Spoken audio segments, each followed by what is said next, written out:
Hello there, people of the internet. My name is Udur Jagero, and this is Dialogues with Jagero. I am with Chalo, all the way from Lusaka, Zambia, and we are going to be talking about life here in Lusaka, Zambia, and basically Zambia in general. Let me start by asking you, Mr. Chalo, how are you doing? I'm doing great. It would be nice to it would be nice to answer that question in as far as load shedding is concerned. Yo, it's a minor bump. It's a minor bump, nothing too major. But yeah, I know it's a difficult time for the country. I think this is the president had put up a state of emergency a couple of months ago, because of the huge drought that we've had so far, and you know, it speaks about the effects of climate change and how we're seeing it. You know, all of these ripple effects that we get to have on the economy. So yeah, it's quite a tough time. It's quite a tough time. Yeah. But is it generally raining? Because when we were coming from the airport, it's very dry. It's basically very dry and a bit dusty. Is it? Yeah. Our weather conditions are quite different from Kenya, because you are more on the equatorial side. That's true. Not? Yeah, so we're a bit more on the tropical end of things. So we are mainly sunny and dry.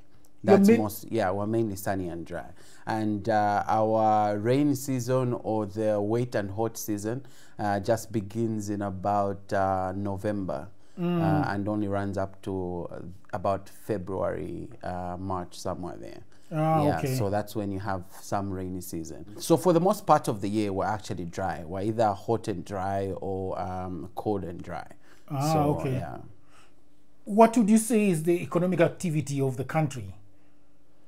Would you say it's farming? Would you say it's mining? What would you say it is? I think it's a mix, right? So for instance, we have one of the largest copper deposits in the whole world. Oh, really? You know, so we have I think, if I'm not mistaken, we should have the first or the second largest open pit mine in the world. And so mining is a very big activity here. And I think we earn about almost 80% of our forex through mining activities, because we export a lot of copper out of the country. So there's a huge amount of mining that is happening. Whether we earn enough income from the mining is a different conversation to have. And whether in terms of its amount of contribution to GDP, that's a completely different conversation altogether. But I think mining is a very important aspect of our economy. But obviously agriculture is huge, because I think, like most African countries, you have a huge part of your population that's doing, if they're not doing commercial farming, it's mainly subsistence farming. So you have low-scale agriculture happening in most parts of the country. So that also is part of that. And I think about 60% of it is the services industry. So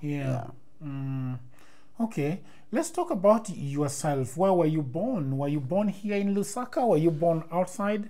No, I'm an immigrant into Lusaka.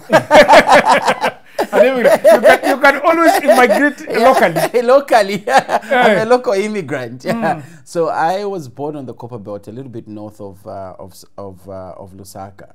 And it's mainly a mining town. I was born in Kalulushi, but grew up in Kitwe. But that's like, maybe Kalulushi and Kitwe are like 15 kilometers away from each other. So it was quite close. And Kitwe is the second largest city in the country, and mainly it's a mining town. So there's a lot of mining activity. My father used to be a miner at one of the mines on the Copper Belt, and so that's where I grew up from. That's where I was born and grew up from there. I did my primary, secondary school there, and even did my tertiary education at the Copper Belt University in Kitwe. And I studied. It's actually called Copper Belt University. That's how big and central it is. And funny enough, my high school is called my alma mater. The high school is called Mukuba High School, and Mukuba is the local name for copper. So I moved from a copper high school to a Copper Belt University. What did you do there? At the university? I studied a Bachelor of Science in Economics. So I'm an economist by profession, by training. Okay. And then you left and came to the capital city, like everybody does. When in Kenya, a lot of things usually happen in Nairobi. So, but I've realized that in some probably in I don't know whether I think it happens in almost all African cities except from South Africa. In South Africa, you'll find that companies that are majorly, you'll find companies that are headquartered in Cape Town. You find companies that are headquartered in Joburg. You find companies that are headquartered in Gauteng. But then when you come to the rest of Africa, even if you are, like, I know you work with a lot of companies, you'll find almost every company has their headquarters in Lusaka. All the companies have headquarters in let's say Kampala. Or very centralized. Did you move from where we grew up because probably of this problem that companies are not decentralized? Well, that wasn't the motivating factor, actually. But I understand that that challenge of having everything being centralized in terms of the powers that be, and where all the decisions are practically being made from the capital city. And I think it's the same kind of economic structure in Zambia as well. But also, like I mentioned, the Copper Belt is mainly a mining province, right? So most of the activities are attached to the mining industry that is there. So all the activity, I would say maybe a good 70-75% of the activity that is happening there is mainly mining related. So even the businesses that you get to do have some affiliation to the mining. Maybe you're a contractor, or you're providing some form of products or service to the mines, or you're actually employed by the mines. Those are the main kind of activities you find there. And when I had completed my university, I decided to get into entrepreneurship full-time. So we opened up a cleaning services company with a friend of mine. We were mainly doing window cleaning services. So we would go with my friend who was an engineer at the same university I was at, and we would go to the nearby shopping malls and go and clean windows for them. Then they'll give us some money. And we grew that business. And then later on, like you had mentioned, you would go into this particular store, you would try to get a contract, but they'll need to get approvals from head office. So what later on happened was that we decided to move our head offices to Lusaka, because now Lusaka was a larger size market than the Copper Belt, far much bigger. I think it was maybe 3 times bigger in terms of our portfolio, in terms of clientele. So that's how we decided to move. It was more of a demand pool in a sense. So the cleaning service was getting more demand from Lusaka. Exactly. Because there were at the time when that's almost 10 years ago, there were a lot of shopping malls that were being built. There weren't as many shopping malls on the Copper Belt, but there were several in Lusaka. So that became a huge opportunity for us to move and expand our business. So I am not sure whether in Kenya, Ricks, we have a lot of cleaning windows as a service, or cleaning, because when you're talking about cleaning windows, but when in Kenya, you are basically talking as a cleaning company. So you clean everything. You clean the house, you take care of pests, you clean big stuff like the cushions, the beds, the sofa sets. But you're actually talking just about cleaning windows. Is something that is big here in the country, about cleaning windows, or it's cleaning everything? Well, it's quite a niche. It's quite a niche service itself, and I would say even the time that we were starting, we had sort of a first mover advantage, especially on the Copper Belt, when we started doing just the window cleaning service. And what we had found is, which was mainly an idea that was birthed by my partner, my business partner then. He was studying environmental engineering, and his final year project had to do with glass recycling. So he took a bit of an interest in glass, and then when he was moving around shopping malls, he found that a lot of the glasses in shopping malls were actually dirty. Like, why isn't anybody actually cleaning these things? And when we had discussions together, we saw that there was quite a bit of a business opportunity there, and that's how we moved and just specialized in that. Window cleaning requires quite a certain level of skill that we had found that even the big cleaning companies, the general cleaning companies, did not have, because they would go and they could clean this house, but they would do a shoddy work on the windows themselves. So we decided to specialize in that particular area, and we grew it. It was a very good market. It was a good business until later on. After we had grown the business, we got a lot more competition here in Lusaka. some individuals started mushrooming, and so the prices, we couldn't move the prices up as quickly as we would have loved to, and yeah, later on we had to cut off that particular business, yeah, because of a lot of the big cleaning companies realized, oh, we can specialize also in window cleaning. Well, not really the big ones, but more of just the individuals. You know, you have a high rate of unemployment in the country, so people are looking for opportunities, and so you come.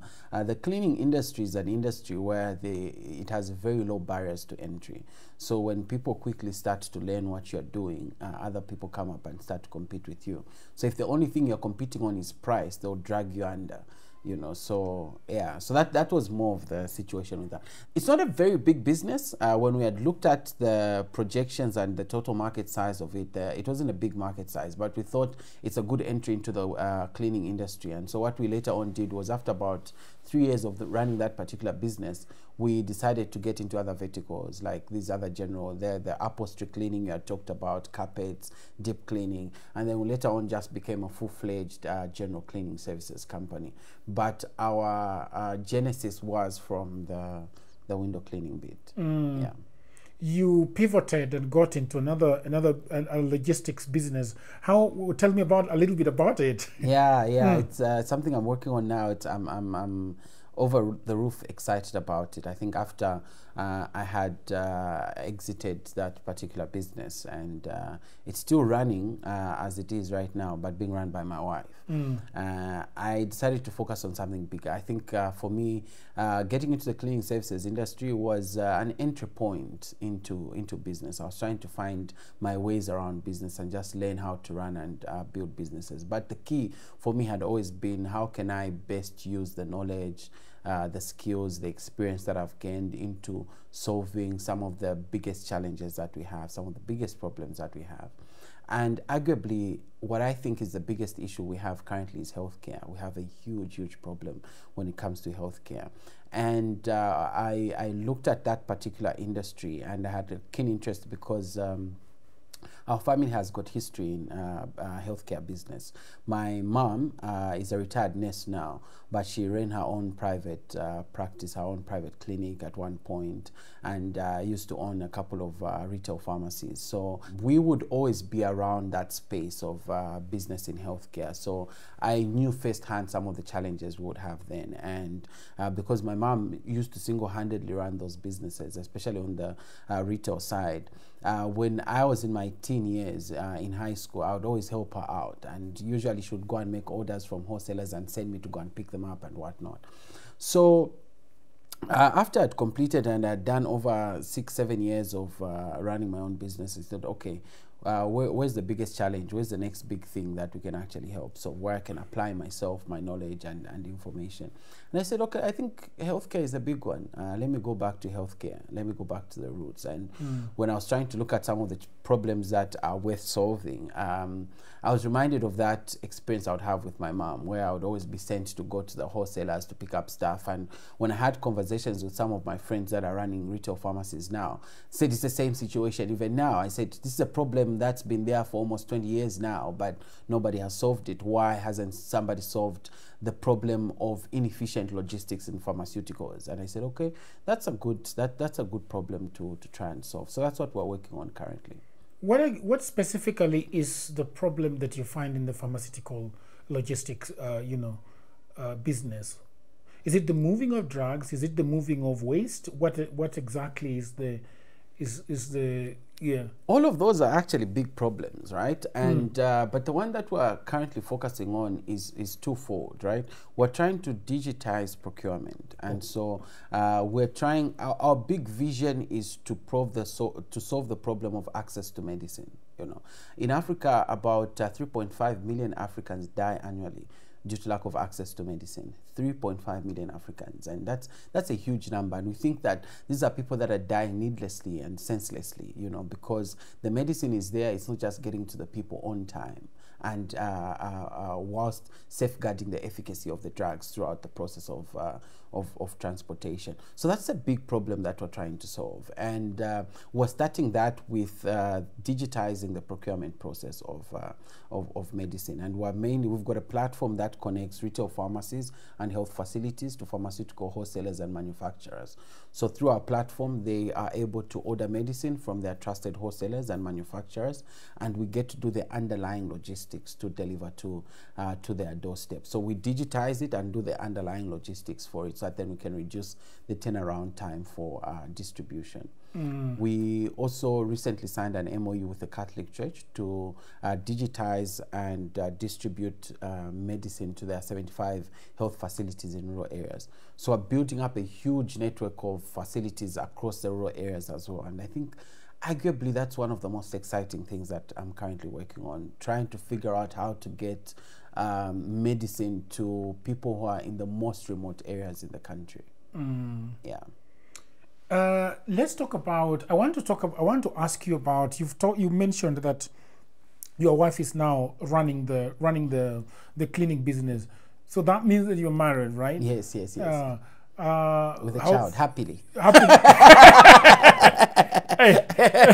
I should add. What does happily mean? Very happily no problem. married. No. Problems are there, but we're still happy. So much. How is it like running a business with your wife? How has it been for you? How did you guys reach to a point whereby you're saying that, okay, my wife needs to run this business and I need to latch onto this one? Yeah. I think when I was trying to exit the business for the cleaning services, one of the options was to close it down, right? And that's one of the key things I was trying to navigate. Should I just completely exit and close it down?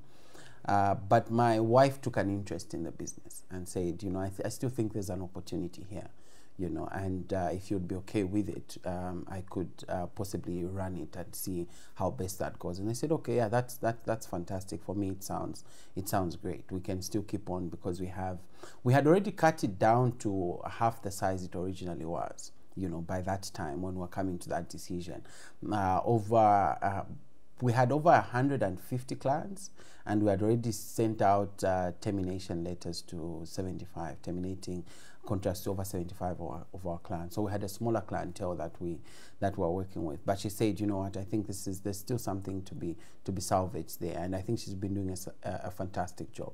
My role was obviously in the initial 6 months just to do proper onboarding for her, to take her through the ropes and whatnot.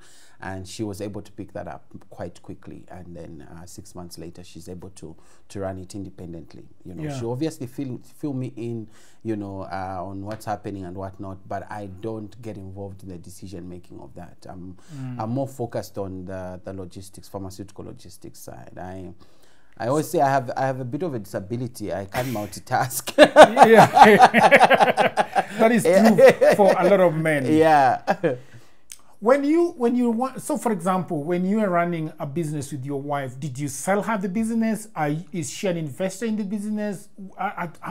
What happened to your former partner? How does all this work? Yeah. I mean, are you snooping into her finances and seeing, is she buying her mother house with her finances? How do you go about it? What is that? Has she bought into the business? Is she a shareholder? How does it work?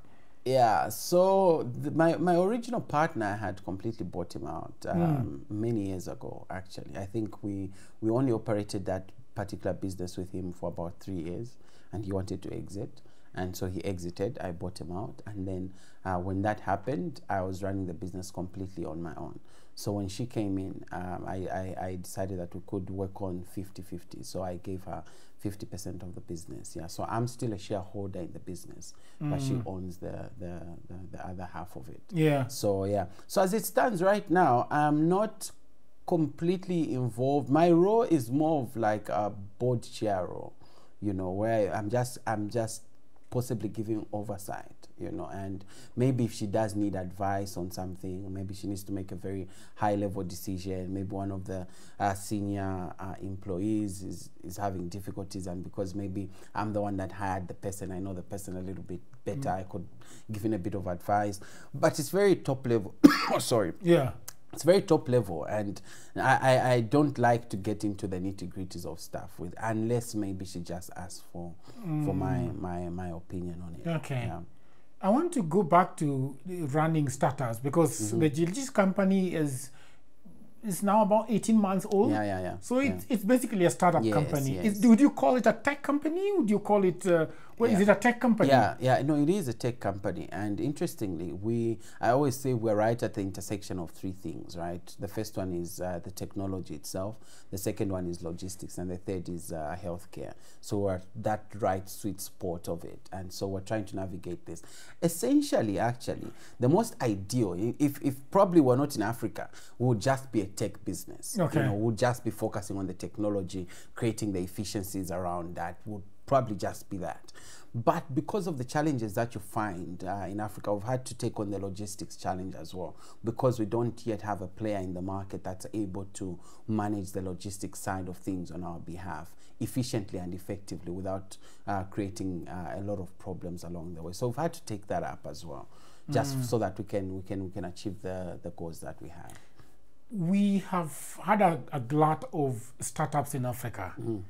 And if you look at South Africa, especially Nigeria and Kenya, Nigeria and Kenya has suffered a lot of mortality rate of startups, especially logistics business. There was one called Cindy in Kenya that went under. There is Kune, a French guy that came over there and started doing a little bit of, he came and claimed that Kenyans couldn't eat properly, but there was no food, how to get to them, it was not cheap.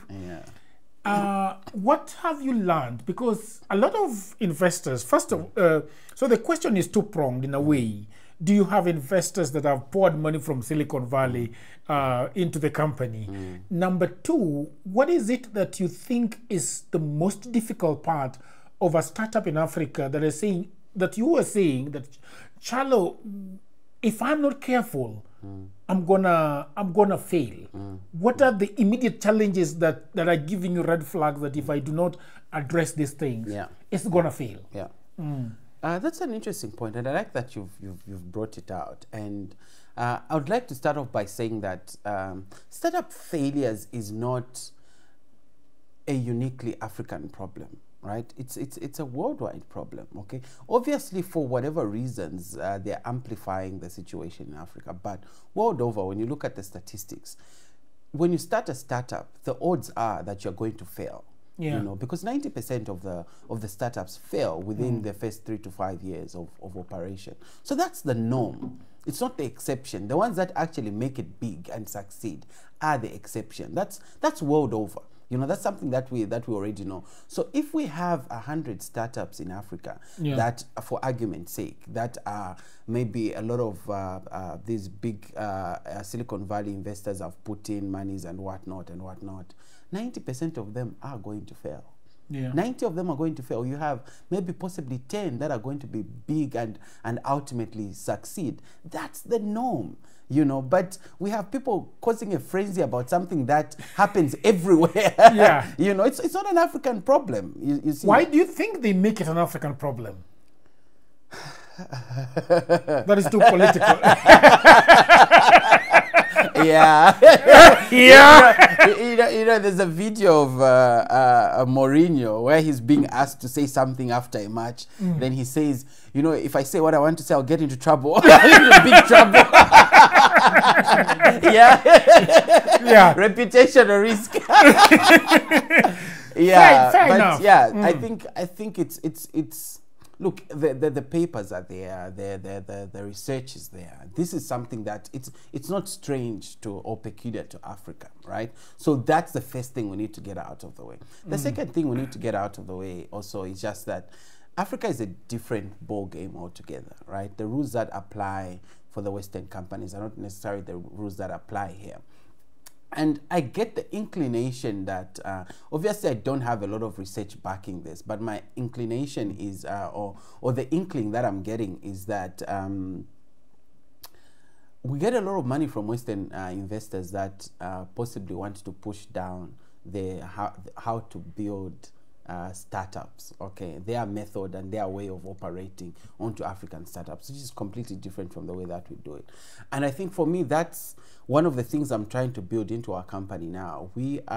I always say that I subscribe to the fact that for Africa, we don't need to be building unicorns, we need to be building camels. Right? We need to be building businesses that are resilient, you know, that will go through harsh situations, that will go through load shedding, you know, and still be able to make it through, right? Because our challenges are completely peculiar, and it's a very harsh environment to work in. And so you need to be built for resilience, and that's how you get to find that even in the models that we're doing. I've sat down with a lot of investors that, like for instance, our business would come up and say, no, remove the logistics side, just focus on the technology itself. But then I'll come up and say, yes, that model does work elsewhere or where you're at, because you have a matured logistics supply chain industry, right? That has got players that are able to effectively run these deliveries and ABCD. But we don't have that here, right? So it means that I would have to build both. I would have to build the logistics side and the technology side for us to be successful. But that's not a model that would work, you know, in the Western countries, because you'd have to kind of like pick which side you'd be able to operate in, right? So those are some of the challenges that you get to find. And if you're going to build for resilience, you need to be able to put your foot down and say, look, this is how we build and this is how we're going to build, because it's specific to the conditions that we have in Africa. If you were to concentrate on the tech side only, then you'll have a white elephant at the end of the day. Yeah. So you're saying that for my tech to work, there is something else on the other side that is not working. And if I don't address the other side, then the tech side doesn't work. Yeah, yeah. So then that leads us to the other question that I asked you about. What are some of the red flags that, for example, specifically to your business, that something that in Africa that you're seeing, that these are the problems that I am starting to see as a startup, and I don't want to let them slide. What are some of those things, especially in Africa? Probably you think it is only load shedding? No, I think the challenges are there. They're quite plenty, right?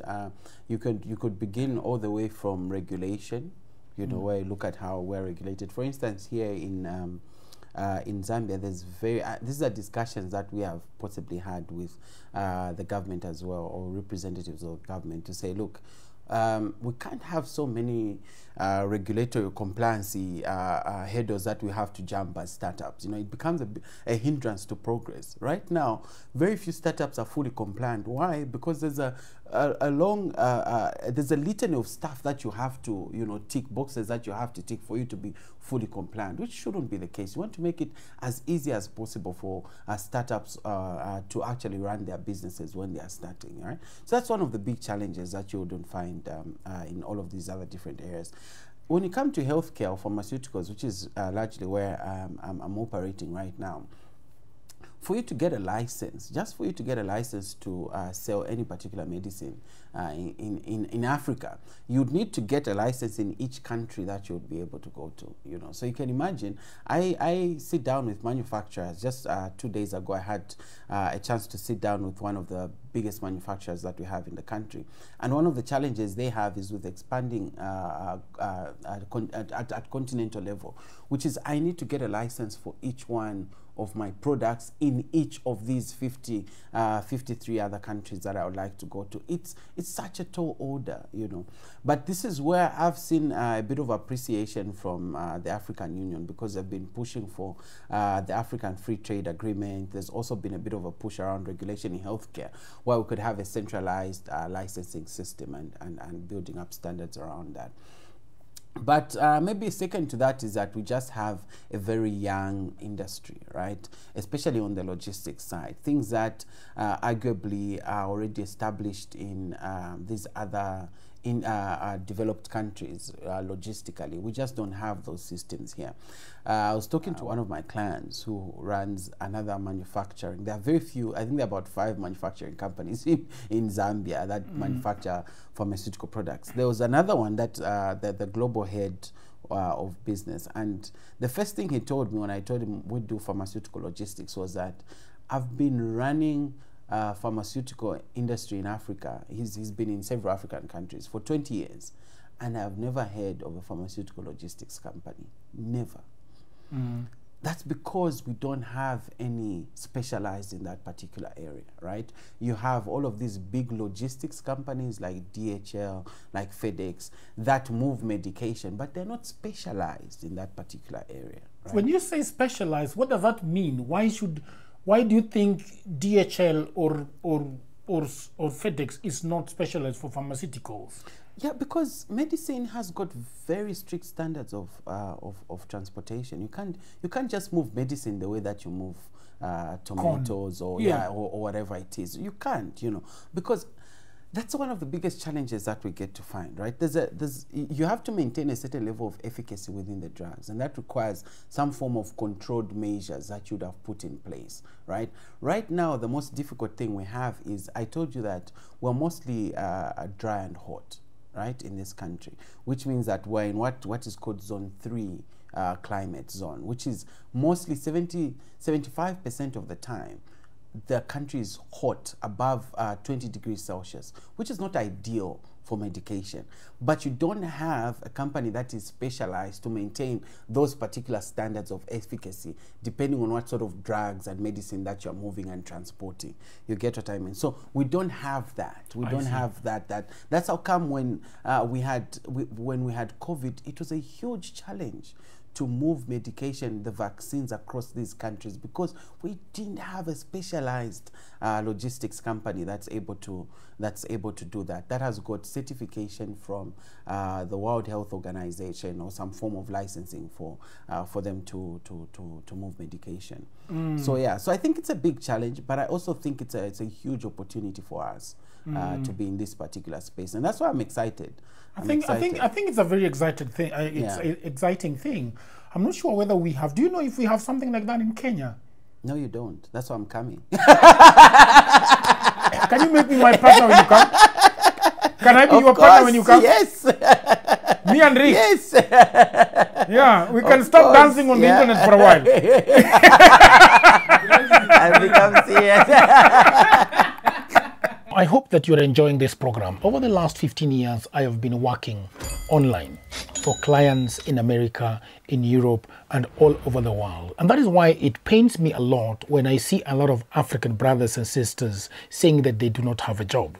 Now, this is the problem. A lot of people are trying to look for a job in 2024 in their own town, in their local area. Now, the truth is, there are no jobs in Africa, at least not so many jobs. The good news is that we have internet these days. We have a tablet, we have a computer, we have a phone, and that means that we can do a lot of jobs, and those jobs are online. That is why over the last 4 years I've been writing a book that is called Digital Goldmine. It is a book that explains to you how you can earn money online. The 18 hustles that I've chosen are basically for Africans, because what happens when you are doing online jobs is that payment is usually a problem. So these 18 side hustles that I have put together in this book, you can be paid very well and very conveniently.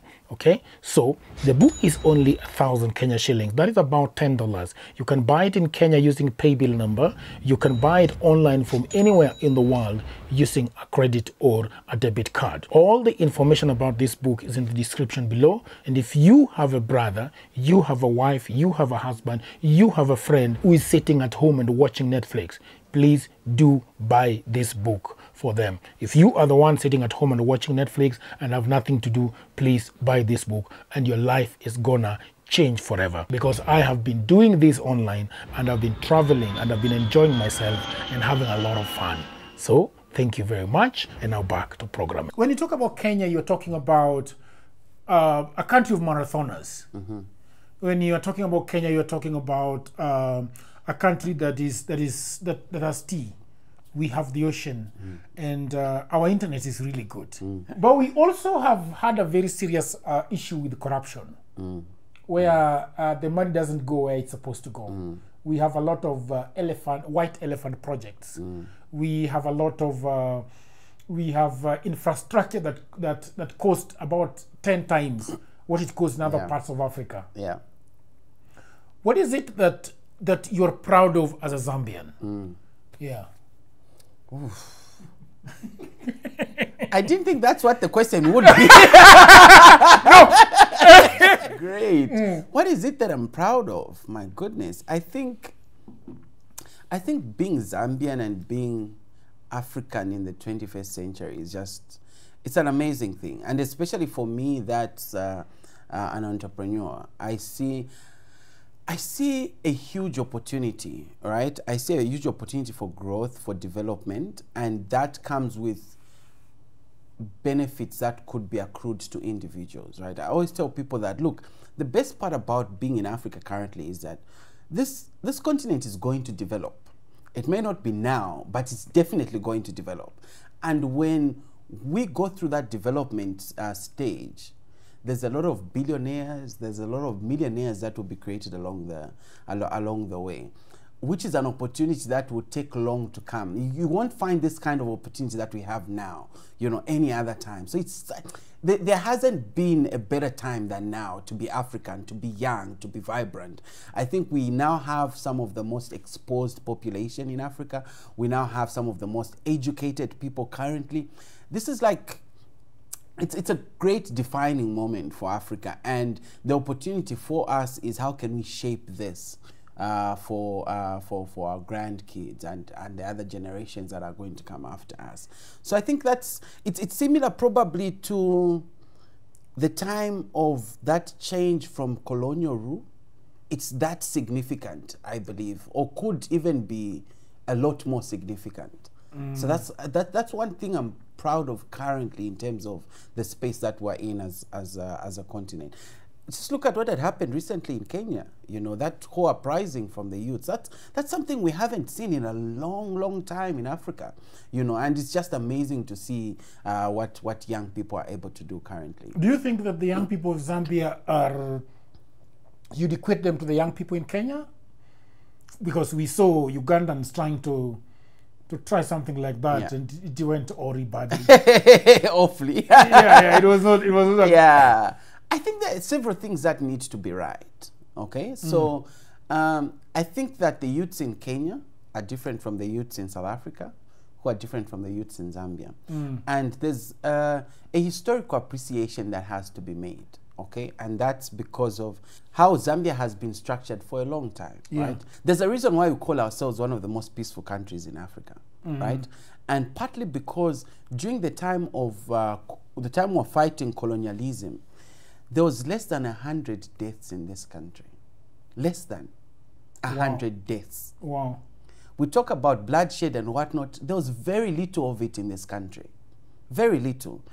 And so we don't have what I think is the negative aftermaths of colonial rule, which is a lot of that hatred, a lot of that violence that we've seen in other countries, right? So people are it's a good and a bad thing, right? Because you've had so much peace, you're kind of like laid back in certain areas, right? That's how come I'm not sure would be able to pull off the kind of uprising that we saw in Kenya. I'm not sure. Obviously, I could get surprised, but I'm not sure I would be able to do that, because even during the time we were fighting the colonial rule, it wasn't as bad. You get what I mean? So we don't have it in us, to be able to pull off something like that, which is different from, say, maybe I would juxtapose that with the youths in South Africa, right? Youths in South Africa had this oppression that lasted for a long time, all the way up to the early 90s, right? You have people today that are in their late 30s that remember vividly how they were oppressed. So they still have this anger within them, and there's still this level of violence that is there. You get what I mean? Which is different from possibly Kenya and Zambia as well. So there has to be that bit of appreciation around the cultures and what has come to be from a historical point of view. Are you happy with the Zambian government and the politicians in Zambia? Are you happy? Are you concerned? Are you afraid? That's a difficult question. You know the answer. difficult question, but I'll tell you. I'll tell you one thing. The time that we were switching government, right? We recently, in 2021, we switched political parties. I was one of the keen supporters of the new government that was being ushered in, because I firmly believed in what the current president stood for, and I thought that it would be a very good sigh of relief and, you know, a breath of fresh air. And I think now my conclusion, it might change, but my conclusion is that I think governance is a difficult thing. What do you think is the most difficult part of running an African nation? Is it the people that you have entrusted with certain ministries to run, they're letting you down? Is there laxity? What is, because somehow we have to find out what it is. I think it's multifaceted. I don't think it's one thing. I think, and what my analysis has been with the current government, and just trying to look at it to say what are the biggest problems. You have, which is one of the things I'm trying to solve a version of it, but on the pharmaceutical side and the distribution side. You find that there's very high inefficiency in Africa and how we operate, especially when you look at governments, right? There's very high inefficiency. But that inefficiency happens not because it just happens, it's because there are people that are benefiting from the inefficiency. Okay. There are a lot of people that are benefiting from that inefficiency. So it's not that they don't know what needs to be done. They know what needs to be done, and they know what would happen when that is done. But it's just that they're benefiting. There's a lot of benefit that is accruing to them. So they've created this system that is perpetually inefficient, but benefiting certain people, such that when you bring in a more efficient system, that people's bread and butter, or whether it is jam they are trying to add to the butter, but you know, it's sort of taken away. So that's one of the biggest issues that you find. So you find that inefficiency is systematized, it's institutionalized. So the institutions have got all of these inefficiencies that it would take a long time for us to actually transform that. Let's cross over a little bit to the culture of a typical Zambian. Who is a typical Zambian? For example, who's a typical Zambian woman? What does she want? What's a typical Zambian man? What does he want? Does he want to have a family, have a few kids, 3 and 4, and say I have made it in life? What about a woman? Are we still, is she cultural? She looking up to the man to be the provider? You know? Yeah. Well, I think there's different strands of it, right? And when you look at maybe starting from the typical man, I think right now we have some, like I had mentioned, we have some of the most educated people currently, young people. So it's mainly young people, right? We have a median age of 19 in this country. So you know that it's mainly just young people that are the typical people that you'll find. And they are the most educated we found now, so they probably have, at least they've completed high school, right? They've at least completed high school. Most of them are looking at getting a tertiary education. Most of them have got basic understanding of technology, right? They are able to use their phones, their laptops. Such technology is not foreign to them, right? And yeah, and they have their own aspirations, and you see that now a lot of them are aspiring to have at least a house, you know, and drive a vehicle, second-hand as it may be, from Japan. You know, but that's still a dream, right? They still have that as a big dream. They would like to get a comfortable job where they get good money, and those are mainly some of the big aspirations that you find in a typical man. Typical woman, but these are more urban, I would have to say now, because I've been more exposed now to the rural setup as well. And when I've looked at the numbers, you find that actually 60% of our population in Zambia is in the rural areas, right? So if you are generally going to say a typical person, the typical should be rural, right? The women, this is the most exposed they've been, you know, and I say most exposed, not that I don't want it to sound bad. It's just that I don't want to sound bad compared to the men. Yeah. But it's just that the change for the women has been so huge, right? From maybe say 20, even just 25 years ago. In the early 2000s, when my mom needed to buy a house, she needed to give some permission and approval from the husband. Yeah.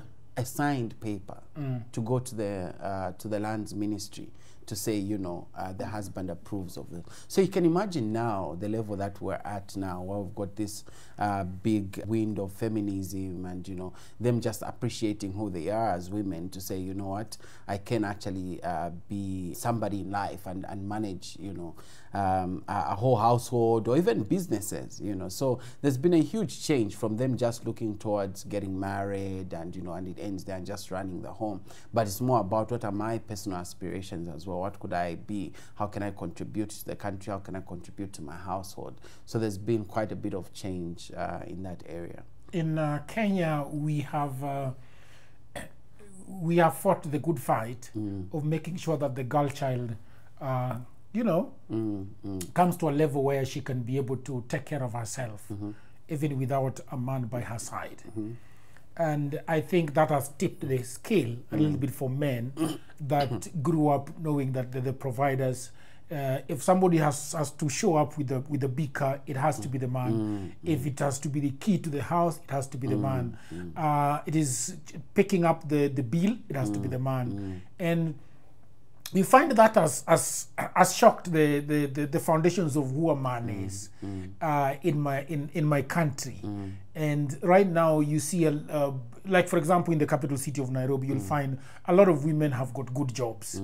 If you go to organizations, they are mostly women-led organizations, and that has it's really tricky for men now to be the one wielding the power, to be the one saying that I want to take you out for coffee. The woman can buy her coffee. I don't know how it looks like in Zambia.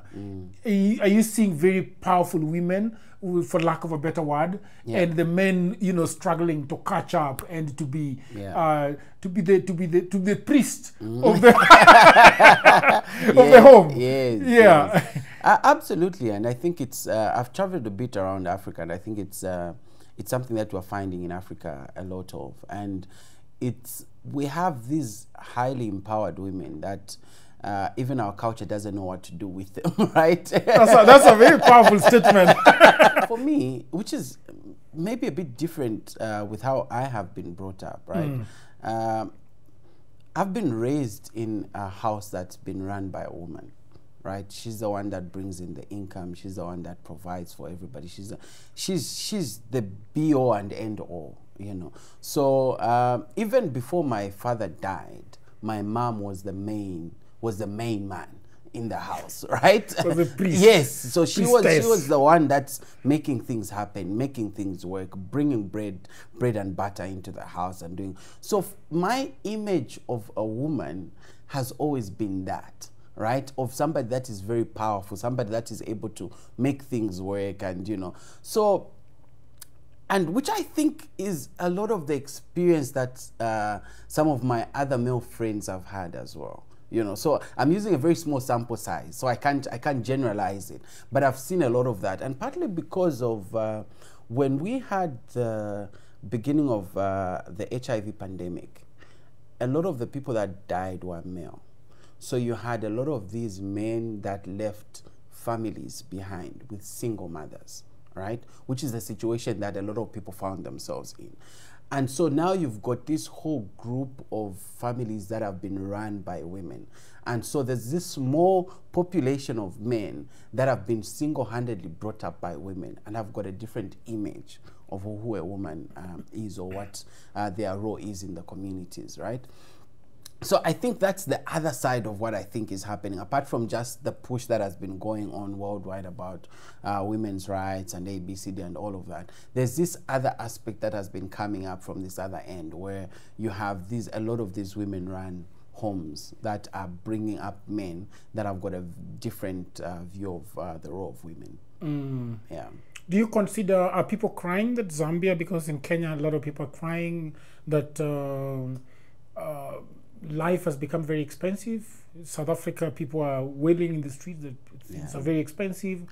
How is it like in Zambia? Are people eating well? Because in Uganda there is a lot of food, and people are not complaining of food. Oh, really? Yeah, they are not. I should move to Uganda. Yeah, they are only complaining about Museveni, yeah, but everything else is fine. Everything else is fine. Is there food in Zambia? I think food is there. Food is there, but I also know that there's a huge number of people that are suffering. I think from this is my own analysis, but I think that the middle class has been shrinking over the past couple of years, and that's a big problem, because now you find that people's purchasing power has reduced over time, which ultimately means that you don't have a lot of people falling under the poverty datum line, but you have a lot of people coming towards it, right? So the poverty line might still be the same, but a lot more people are poorer than they were, say, 10 years ago, right? Which is a big thing, because we have a huge, the growth of the population is much higher than the growth of the economies. So you've got these people that are moving around without any jobs.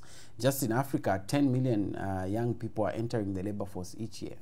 Yeah. In Zambia alone, about 400,000 are entering the labor. 400,000 young people are entering the labor force each year, but we're only creating about 30 to 50,000 jobs. Yeah. You know, so that's a huge gap. Yeah. And we are sitting on a time bomb that we really need to work hard. We really need to push ourselves for us to close in that gap.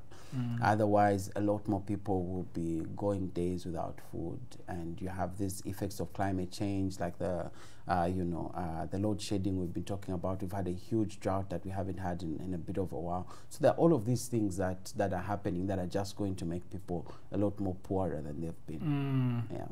Let's wind up by talking about Zambian foods. What's your staple food? Nshima, ugali. Our version of ugali. Yeah. Do they cook it like? Do you cook it like Ugandans, or you cook it like Kenyans? No. So the Ugandan one is that hard one, right? The one that you even use a knife to chop off. No, we don't do that. We do it a bit similar to yours, where it's pap and similar to. So it's more similar to yours than to the South African one. So when you do your ugali, it's a bit more softer than the one in Uganda, right? But the one in South Africa is almost like porridge. It's way lighter than Yeah. So we're right there in the middle. So yeah, we cook it pretty similar to that. You'd have your vegetables as well. You take it with your what are your vegetables and the dishes, the most popular dishes in Zambia? Like, is it the fish? Is it the meat? If it's meat, how is it made? It's mainly chicken. We love chicken. Oh, really? Yeah. We love chicken. Yeah. So there's a lot of chicken that's being eaten. A bit of beef as well. There's a bit of beef going around. In terms of vegetables, there's a vegetable called rape that he was joking and laughing that Eric was. Is it called rape or rape? Rape, like R-A-P-E. I saw it, but I thought the pronunciation would be different. Yeah. And is it English? No, I don't think it's no. It's not English. Then obviously you can't pronounce it as rape. I'm not even sure that's the formal I'm not sure it has a formal spelling for it. I should probably dig a little bit deeper and find out like the etymology of I doubt it would be called rape. Yeah, but it's a for version me, of I read it as rape. No, that's how I read it as. But I know that there's an English version of the English name for the vegetable should be collard greens. It's been amazing, talking to you and picking your brain about Zambia. I want to wish you well with the logistics company. Thank you. We need to make money. Yeah, I think so. Yeah. And also help the sick. Oh yeah, definitely. That's huge. I think we'll save a lot of lives. Yeah, we'll save a lot of lives with the project that. So thank you very much. Cheers. All right, people of the internet, that was me talking to Chalo, a man living here in Lusaka and doing great things in as far as health and logistics is concerned. This is Dialogues with Jagero. I am planning to be moving to countries and talking to people on the continent and let's say globally around the world. So if you're itching and you want to talk with me, please reach out, I can be able to get a way of getting to where you are, or when I'm coming to your country, I will always announce and we can have a conversation.